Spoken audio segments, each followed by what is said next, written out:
Амсныхаа дагуу энэ удаагийн бичлэгтээ аватарын ертөнцид газрын элементээс бусад элементүүдээр хэн нь хамгийн хүчрхэг вэ зураг бичлэгээ хүргэж байна. Өмнөх Earthbender-уудын тухай бичлэг дээр үзэгчид маань маш их комент үлдээсэн учраас үзэгчдээсээ поол авсан.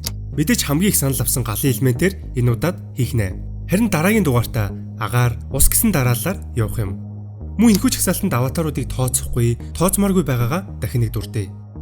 Жигсаалтанд үндсэн firebending чадвараас гадна бусад онцгой чадварууд болох combustion bending, цахилгаан гарах болон дамжуулах чадваруудыг давхар харж үзсэн. Бас цэвэр миний өнцгөөс гаргасан жигсаалт учраас санал зөрөлдөх зүйл байж магадгүй гэдгийг санаарай.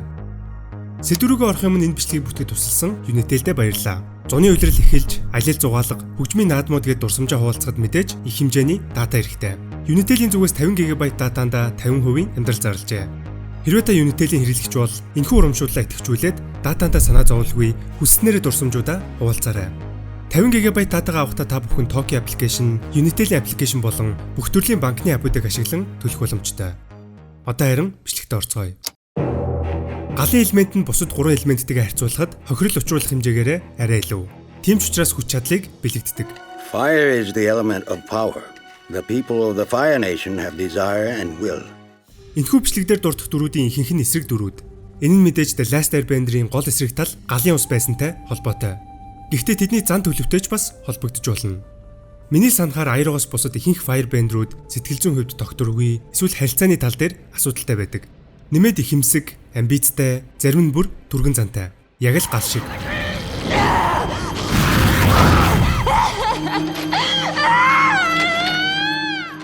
Гэвч Firebender-уудыг анханаас нь буруу чиглүүлж, тэрхүү ертөнцийн буруу ойлголтуудыг тараасан гэж хэлж болно. Гал нь бүхнийг устгах чадалтайч бас амьдралыг бүтээх ичээдтэй. Fire is life, not just destruction. Тэгэхээр үндсэн жигсаалт руугаа орохын өмнө цуврал дээр гараад өнгөрдөгч хангалттай хэмжээнд тодорхойлоход хэцүү хэд хэдэн дөрүүдээс эхлэе. Сивон Говгийнхан Апаг хулгайлж түүнийг хамгийн түрүүнд худалдан авсан циркийн сургагчаас эхлээд Кувирагийн дарангуйлалд орох шоронгийн хоригдол бараас гих мэт. I think I know just what to do with a couple of Kuvira's top men. Циркийн сургагч миний бодлоор хангалттай хүчтэй биш байх. Харин Баразын хувьд Кувирагийн хуйг цэргүүдийг ганцаар тогтоох чадвартай гэхээр тун боломжийн. Үүн дээр нэмээд The Legend of Korra дээр гарах бүгд найрамдах хотын хамгийн зартай гэмтэргийн бүлэглэл болох Triple Threat Ride-ийн босс байсан Lightning Bolt Zolt. Lightning Bolt Zolt, leader of the Triple Threat Triad and one of the most notorious criminals in Republic City. Мэдээж алдартай гэмтэргийн бүлэглэлийн толгойлогч гэхээр дунджаас дээш чадвартай байх нь гарцаагүй. Түүний бүрэн хүчээ гарган тулдаж байгаа нь хангалттай гардаггүй ч Амонтой тулдах үеэрээ цахилгаан гаргахыг бид хардаг. Түүний нэр нь цахилгаан гарах чадвараас нь бий болсон байх. Нэмээд Макод цахилгаан гарах болон дамжуулах аргыг заасан гэж байгаа. Гэвч харамсалтай Намон түүний чадварыг бүрмөсөн арилгасан. Гэхдээ хэр хүчтэй гэдгийг тодорхойлоход хамгийн хэцүү хоёр дүр бол галын эзэн Созин болон түүний хүү мөн л галын эзэн Азулон. Зарим хүний хувьд нэлээд дээгүүр орох дүрүүдч байж магадгүй. Созины хувьд 100 жилийн дайныг эхлүүлсэн, агарын нүүдэлчдийг хомроглон устгасан, дотны нээз Аватар Рокугоос урвсан гэд тодорхойлох зүйл олон. Гэхдээ бендинг чадварын хувьд яг хаана нэрмлэх нь тодорхой бус. Азулонч бас ялгаагүй. 100 жилийн дайныг үргэлжлүүлсэн ч төрсөн хүү Озайн захиалгаар бэр охин уурсаад амиа алдсан. Мэдээж галын эзэн байсан учраас Озай, Airo гэх мэт дүрүүдтэй дөхөж очих байх. Созин Аватар Рокутай хамт хүүхэд насныхан дурсамж, залуу байх үедээ хэрхэн 100 жилийн дайныг эхлүүлсэн түүх гардагч түүний хүч чадлыг батлах зүйл ховор. Тийм учраас тодорхойгүй жигсаалтанд орууллаа.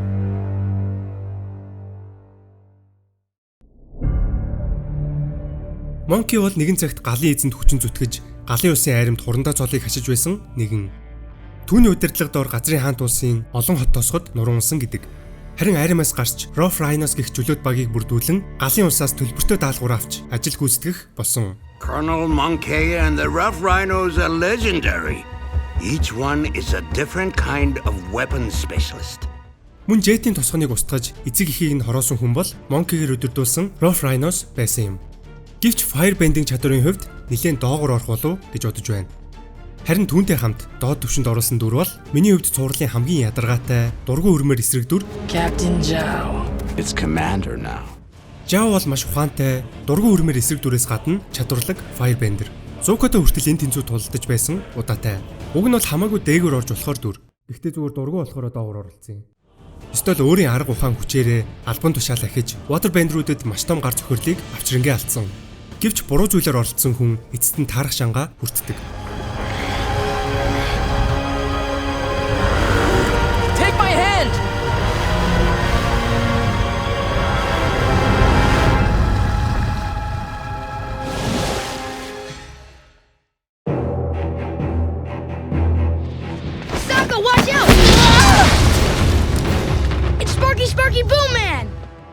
Firebender-уудын хувьд цахилгаанаас гадна өөр нэгэн тусгай чадвар бол Combustion Bending. Харин The Last Airbender-ийн хамгийн кул дүрүүдийн нэг бол хүсний ангууч Combustion Man. Хамгийн их Zuko түүнийг аватарыг алуулахаар хөсөлдөг. Хожим Zuko аватарын багт нэгдэхийн өмнөхөн түүнийг ажлаа зогсоохыг хэлдэгч ямар ч өршөөлгүйгээр ажлаа үргэлжлүүлэн Zuko хүртэл хоронгоо алддаг. Уламжлалт Firebending-ээс ялгаатай нь Combustion Bender-үүд 3 дахь нүднээсээ чигээ гадагшлуулж асар хүчтэй дэлбэрэлтийг алсын зайнаас гаргаж чаддаг. Ингэснээр холын зайн тулаанд асар том давуу талыг өгдөг. Гэвч тэдний сул тал нь тэрхүү 3 дахь нүд нь өөрөө.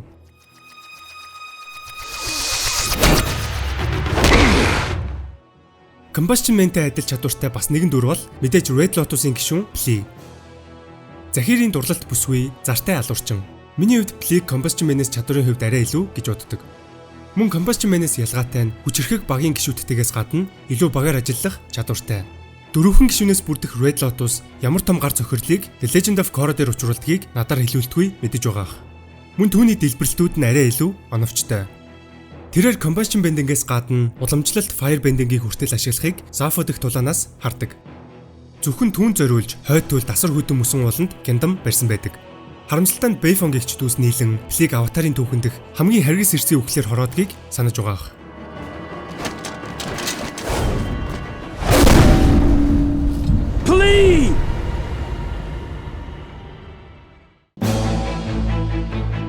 The Legend of Korra зураг дээр гарсан хамгийн онцлог Firebender бол мэдээж царайлаг залуу Mako. I want you to meet my brother, Mako.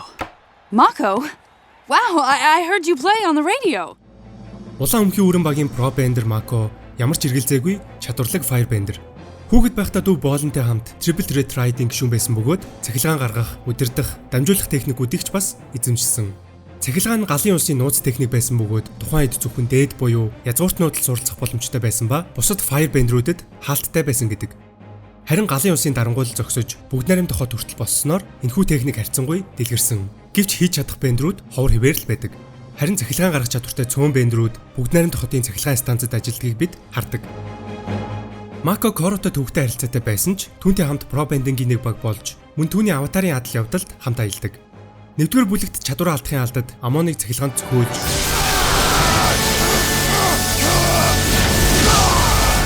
White Lotus-ийн хүчрэг Waterbender Minhwa-гч бас цахилгаан гаргах чадвараараа ялж чаддаг.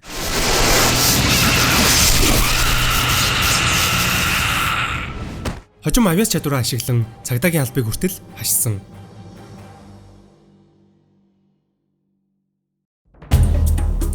Zuko аватарын багт нэгдэж ангич галын эзэн Озойтой тулдахын тулд Firebending сурах шаардлагатай болдог. Toph тэдэнд анхны бендерүүдээс суралцахыг санал болгож, харин Zuko анги хоёр бусдаж үгүй болсон эртний нарны дайчдын нутгийг зорьдог. The first people to learn from the dragons were the ancient Sun Warriors. Sun Warriors? Well, I know they weren't around when I was a kid. No, they died off thousands of years ago.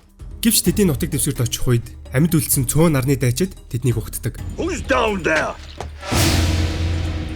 Нарны дайчид нь хамгийн анх луунуудаас Firebending-ийг сурсан эртний ард түмэн бөгөөд луутай хамгийн ойр амьдардаг хүмүүс. Тийм ч учраас Firebending гэдэг бол тэдний амьдралын хэм маяг, философи нь болсон. This fire is the very first one. It was given to man by the dragons. Тэдний тулааны чадвар хэр хүчтэй гэдг нь тодорхойгүй ч Firebending-ийн гол утга учирыг ойлгож, зориг чиний дотоод нарыг асаах бус, дотоод нар чинь чиний зорилгыг бадраадаг гэдгийг мэддэг хүмүүс. Тийм ч учраас тэднийг нарны дайчид гэж нэрлэдэг. Энэ нь тэдний овгийн нууц эрдэм бөгөөд Zuko болон Aang нар амьд үлдсэн хоёр луунаас үнийг суралцдаг. But now I know what it really is. It's energy and life. Yeah, it's like the sun, but inside of you. Do you guys realize this? Well, our civilization is called the Sun Warriors. The Legend of Korra дээр гарсан нэгэн сонирхолтой бас хүчтэй Firebender бол Zuko-гийн зээ хүү, шинэ галын эзэн Izumuгийн хүү, нэгдсэн хүчний генерал Iroh. Zuko-гийн аав гах Iroh биш шүү. Мэдээж Zuko аав гахыгаа дурсан, түүнд хүндэтгэл үзүүлж зээ хүүгээ түүний нэрээр нэрлсэн. Үүнтэй адил Aang өөрийн том хүүгээ Bumi гэж бас нэрлсэн байдаг шүү дээ. Korra-гийн эхний бүлэг дээр Amon болон Equalists нар хит хүчрхэгжиж бүгд найрамд хотыг эзлэх үеэр нэгдсэн хүчнээс тусламж гуйж генерал Iroh болон Bumi нар ирдэг. Нэмээд түүн Zuko-гийн дуу оруулагч Dante Basco тогсон гэдгийг дурдах хэрэгтэй. Түүнийг бүгд найрамд хотод ирэх үед Amon болон Equalists нар агаарын дайралт өгч нэгдсэн хүчинд гинтийн бэлэг барьдаг. Amon is winning so far, but we're not out of the fight yet. I like this man's confidence. Гэвч сүүлийн тулааны үеэр генерал Айро өөрийн хүч чадлаа үзэгчдэд батлан харуулдаг. Чадварлаг firebending-ээс гадна тийм ч их хараад байдаггүй асар хүчтэй галны тусламжтай нисэж мөн цахилгаан хүртэл гаргадаг. Ганцаараа маш олон агарын хүлгийг устгаж Equalis'ийн армийг ялахад хамгийн том хувь нэмрийг оруулсан. Зөвхөн газарт бус агаар төртөл түрдэх зүйлгээд тулдаж чаддаг. Тийм ч учраас нэгдсэн хүчний генерал цолыг хүртсэн биз. Чадварлаг firebender-ээс гадна армийн генерал учраас маш ухаалаг тулааны төлөвлөгөө боловсруулах чадвараач мөн харуулсан. Мөн Equalis'ийн дайнаас гадна Unalaq-ийн дайралт, Kuviraгийн эзлэн төрөмгийлэлтэй хүртэл өөрийн аримтайгаа аватартай мөр зэрэгцэн дуулдсан. Нэмээд мэдээж язгууртан гэр бүлийн удам учраас чадварт нь эргэлзээд байх шаардлагагүй биз. Oh my gosh, it's Lord Zuko. I can't believe it. Zuko бол аватарын ертөнцийн хамгийн сайн хөгжүүлэгдсэн дүр. The Last Airbender дээр аваасаа зөвлөгдөж гэртээ буцан очих ганц арга нь аватарыг барих гэж гардаг. Zuko had shown shameful weakness. As punishment, he was banished and sent to capture the Avatar. Тийм ч учраас түүний firebending чадвар тэрхүү үзэн ядалт уур хилэнгээр нь хүчрхэгжиж аватарыг барих зорилгоос нь галын хүчинд гардаг байсан. Wake my uncle! Tell him I found the Avatar. Тэрээр охин дүү Azula-тайгаа харьцуулахад төрөлхийн чадварлаг бендер байгаагүй. Тийм ч учраас аватарыг барих аялалдаа маш олон ялагдал хүлээдгийг мэдэх байх. Харин firebending чадвараас нь гадна The Blue Spirit гэх нэрээр нь түүнийг сэлмээр ямар сайн тулдаж чаддгийг харсан. Түүнийг зөв замд нь чиглүүлсэн хамгийн чухал хүн бол түүний аавгах Айро. Ээжээс нь гадна түүний хамгийн их хайрлаж хүндэлдэг хүн нь Айро байсан. Цурлын турш тэрээр олон удаа бүтлгүүтэж буруу сонголтуудыг хийсэн ч эцэст нь бүхнийг ухаарч аватартай нэгддэг. Харин энэ бүхний дараа тэрхүү аватарыг барих зорилго нь байхгүй болсноор firebending хийх чадвар нь багассан. Харин аавгах Айрогийн адил нарны дайчид дээр очиж оригинал firebender-үүд болох луунуудаас firebending-ийн жинхэнэ мөн чанарыг таних мэдснээр илүү хүчрэг болдог. Сойзины солирын үеэр шинэ галын эзэн болсон охин дүү Azula-тай хүртэл хүч тэнцүү тулалддаг. No lighting today? What's the matter? Afraid I'll redirect it? Нэмээд түүний хүчрэг болоход аавгах Айроч маш чухал үргийг гүйцэтгсэн. Харин Аватар анги галын эзэн Озайг ялж 100 жилийн дайныг дуусгаснаар Zuko шинэ галын эзэн болж цуврал төгсдөг. 5 настай Korra улаанлынхаа бүлгийнхэн хулгайлахаас хамгаалж хожим тэрхүү гинт хэрэгтнүүд суллагдахад маш хэрэгтэй мэдээллүүдийг өгдөг. Харин хөгшин настай болсон Zuko нарны дайчидтай үлдсэн, мөн firebending-ийн мөн чанарыг түүнд ойлгуулсан Ram болон Shaw гэх хоёр лууны үр удам Druk гэх лууг бүлэглэн унаж байгаа гардаг. Master, I need to learn firebending. Only a fool seeks his own destruction. Аватар дээр хамгийн дутуу үнэлэгддэг firebender Jon гэж би хувьдаа боддог. Нэмээд маш хатуу дэг журамтай, serious дүр. Цагтаа галын улсын тэнгисийн цэргийн адмирал байсан тэрээр firebending-ийн мастер байсан. Тэрээр галын улсын тэнгисийн цэргүүд болох Zhao гэх мэт дүрүүдийн сургагч, мөн Аангийн хамгийн анхны firebending-ийн багш байсан. Don't worry, man. My old teacher gave up fighting a long time ago. Haven't you, Master Zhao Zhang? Харин тийм аватар Англ Айрог хайх үеэр White Lotus-ийн хөсчүүлтэд уулздаг ба Jon бас тэдний нэг байсан юм. Тэрээр адмирал Zhao-гийн дайралтын үеэр аврах том галан ханыг босгож Айрогоор өдөрдүүлсэн баасинсыг чөлөөлөх үеэр ямар хүчрхэг firebender гэдгээ харуулдаг. Тэрээр цуурлын турш хангалттай их гараагүй ч Zhao-тай хийсэн тулаан баасинсыг чөлөөлөх үеэр хангалттай өөрийгөө батлан харуулсан. Нэмээд White Lotus-ийн хөгшчүүл бүгдээрээ өөр өөрсдийн бендинг чадвар, тулааны арга барилаараа хамгийн хүчтэй мастерууд гэж тооцогддог. She's a true prodigy, just like her grandfather for whom she's named. You'll never catch up. Аватар зураг дээр гарах цорын ганц firebending-ийн гоц авьяастан бол маргаангүй Azula. Түүний сэтгэл зүйн тогтворгүй байдлыг тооцвол ямар ч маргаангүй энэхүү чагсаалтанд орох дүрүүдээс хамгийн чадварлаг нь. Баг байхад нь эцэг эхийн буруу чиглүүлгээс болж сэтгэл зүйн том шарх хамсаж яг л аавтайгаа ижил хүйтэн хөндөй хүч чадал эрх мэдлийн төлөө улаарсан нэгэн болсон. Ээж нь түүнийг дайчин бус эмэгтэй хүний амьдралаар амьдруулахыг хүссэндээ үргэлж түүний чадварыг дутуу үнэлж харин Zuko-д илүү их анхаарал хандуулж буй мэтэр гардаг. Энэ нь мэдээж Azula-гийн өнцөг. Харин ээжээсээ хангалттай халамж авч чадалгүй эсрэгээр аав нь түүнийг үргэлж магтаж анхаарал хандуулж байсан учраас аавынхаа зорилгыг өвлөн авсан. Тэрээр анх удаа бидэнд firebender-үүд цахилгаан гаргах чадвартайг харуулж дахиж өөр хинээж гаргаж чадаагүй цэнхэр галаар бент хийдэг. Lightning is a pure expression of firebending without aggression. It is not fueled by rage or emotion the way other firebending is. Some call lightning the cold-blooded fire. It is precise and deadly like Azula. Цэнхэр гал нь шаргал галаа бодвол илүү халуун бас хүчрхэг. Аватар дээр гардаггүй ч Азийн орнуудын үлгэр домогт цэнхэр галыг шаргал галны доод хэсэгт байдаг учраас доод ертөнц буюу тамийн галч гэж зөвлөдөг. Цахилгаан гаргахын тулд оюун санаагаа чөлөөлж, амар амгаланг олж, сэтгэл хөдлөлөө удирдах шаардлагатай. Харин азуулаа шиг түрэмгий, догшин, сэтгэл зүйн тогтворгүй байдалтай дүрийн гол техник цахилгаан байсан нь түүнийг мөн л гоц авьяастан гэдгийг баталж байгаа юм.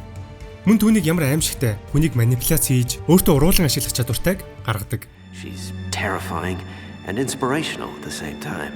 It's hard to explain. Азуула 100 жилийн турш хинээч эзэлж чадаагүй Ба Синсэг өөрийн биеэр эзэлж. It's taken 100 years, but the Fire Nation has conquered Ba Sing Se. 2 дугаар бүлгийн төгсгөлд Аватар Стейтэд орсон Ангийг бараг л хоронгоо алдсан.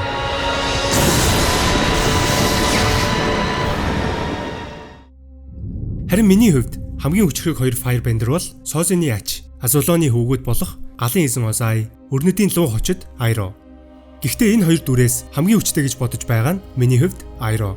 Яагаад гэдгийг тайлбарлая. Озай бол анханасаа л хүйтэн сэтгэлтэй, хорон санаатай, эрх мэдэл хүч чадлын араас явж буй нэгэн гэж гардаг. Бүр төрсөн хүүгээ хүртэл хэд хэд удаа хорохоор завддаг. Галын эзний суудалд суухын тулд эхнэрээрээ төрсөн эцгийнхээ амийг хороолгож хүссэн зүйлээ авсан. Үүнийхээ дараа эхнэрээ цөлж дэлхийн ертөнцийг эзлэн төрөмгийлэх ажлаа үргэлжлүүлсэн. Бүр түүний суудалд төрсөн ах Айрон аюул учруулах магадaltaй тул Зукотой хамт явуулсан. Мэдээж төрсөн хүүгээ дайнд алдаж сэтгэлийн хүн чарах амссан Айро Зуког Озайс илүү төрсөн хүүшгээ асарж хамгаалж мэдэх бүхнээ заазургасан. Firebending чадвараараа Озайтай зэрэгцэн очих дүр ховор биз. Тэрээр бусад язгууртнуудын адил цахилгаан гаргаж цахилгаан дамжуулах чадвартай. The Last Airbender-ийн сүүлийн хэсэгт Созины солир өнгөрөх үеэр өөрийгөө галчуун хаан гэж өргөмжлөн дэлхийг тэр чигт нэзлэхээр завддаг. Just as the world will be reborn in fire, I shall be reborn as the supreme ruler of the world. From this moment on, I will be known as the Phoenix King. Аватарын хамгийн гол хүч чадал бол Avatar State. Анги Азуулагийн дайралтаас болж Avatar State-д орох боломжгүй байсан ч түүнтэй тулалддаг. Гэвч Озайн агуу хүч чадал дээр солирын хүч нэмэгдснээр Анги бараг л ялагдах шахдаг. Түүний нүсэр, хүчрэг дайралтууд Ангиг маш хүнд байдалд оруулсан. Харин аз төхөөж Анги 7 дахь чакрагаа чулуун цохиж нээснээр Avatar State-д орох боломжтой болдог.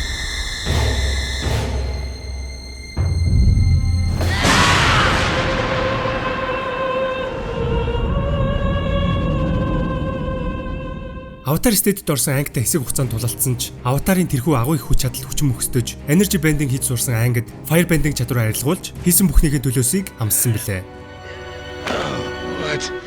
What did you do to me? I took away your firebending. You can't use it to hurt or threaten anyone else ever again. Харин Өрнөдийн луу хочид авах Айро бол хайр юм. Did I ever tell you how I got the nickname the Dragon of the West?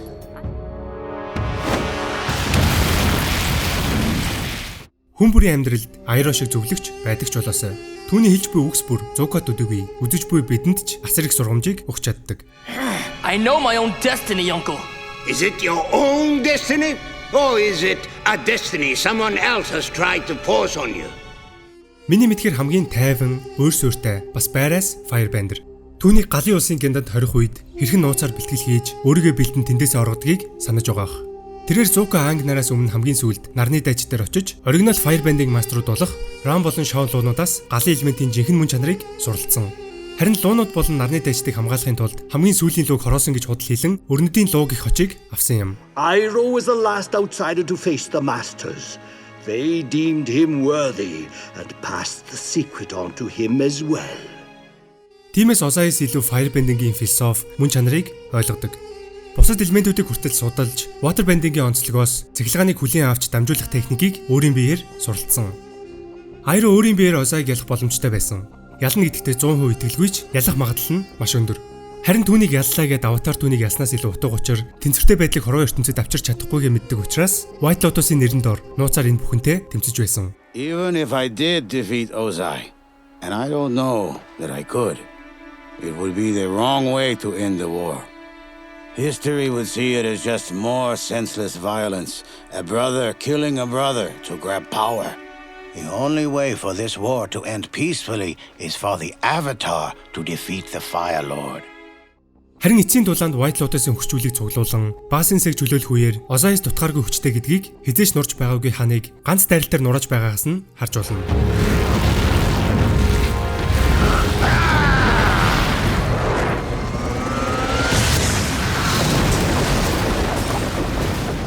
Түүний мэрэгэн ухаан алсын хараан Зуког зөв зам руу чиглүүлэхэд тусалж цэвэр зүрх сэтгэлтэй шинэ галын эзэнг төрүүлсэн юм. You struggled, you suffered. But you have always followed your own path. You restored your own honor. And only you can restore the honor of the Fire Nation. Бүр дараагийн аватар Коро хүртэл сүнсний ертөнцөөр аялахад нь нэмээд дайснуудаа ялахад нь тэрхүү мэрэгэн ухаанаараа тус болдог. Maybe I can help you. I know you. I was good friends with Avatar Aang. Iroh. Hello, Korra. Миний хувьд энэ бүхэн түүнийг аватарын ертөнцид харсан хамгийн хүчрхэг бас ухаалаг Firebender гэж нэрлэхэд хүргэсэн юм. Магадгүй та нарын хувьд Озай, Азула гэх мэт дүрүүд хамгийн хүчрхэг нь байж болох юм. Тийм учраас өөрийн бодлоо комент хэсэгт үлдээгээрэй. Дараагийн хин хамгийн хүчтэй үе зурлаараа санал асуулгын дагуу Airbender руу орох бөгөөд тэр хүртэл лайка дараад subscribe хийгээд хүлээж байгаарай. Дараагийн бичлэгээр уулзцгаая.